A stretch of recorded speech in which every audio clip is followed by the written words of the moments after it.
هنعرف بجد رمضان ونرحب بطنط وفاء برضه. طنط وفاء مين؟ هتعرف دلوقتي مين. نبدأ أولا بالقرآن الكريم، وحول فضل شهر رمضان تتلو علينا الطالبة سلمى محمد آيات بينات من سورة البقرة. وأذكركم وأذكر نفسي أنه إذا قرأ القرآن فاستمعوا له وأنصتوا لعلكم ترحمون.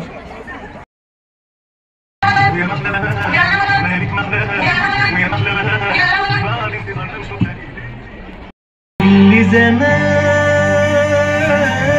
يبان واحد يقوم يدعي الهدى لناسه.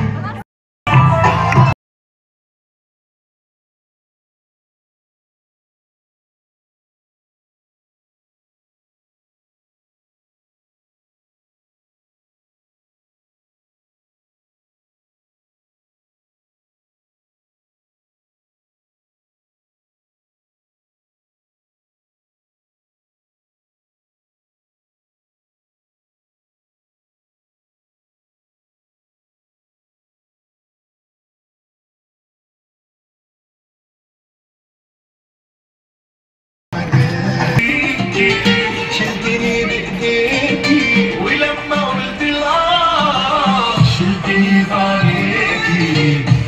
وحياتي يما اتدارت فيكي. شلتني بايديكي ولما قلت الآه شلتني في عينيكي وكبرت. عندي إذاعة خطبة عظيمة لازم أقولها. هتقول إيه يا نور سمعنا متعنا بخطبك متعنا.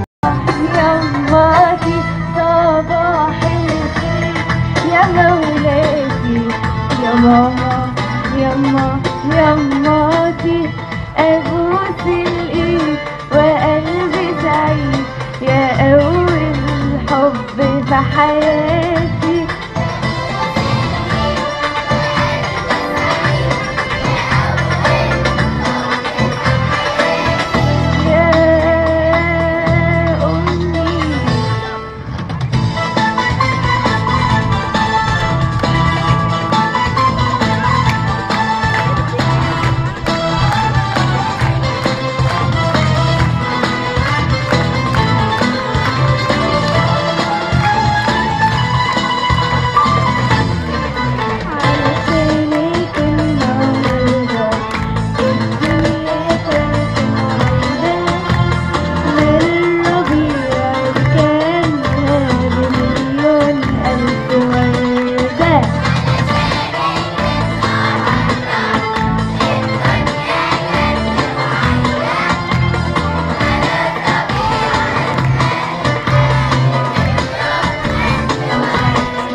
وفتح أقولك صباح الخير يا مولاتي.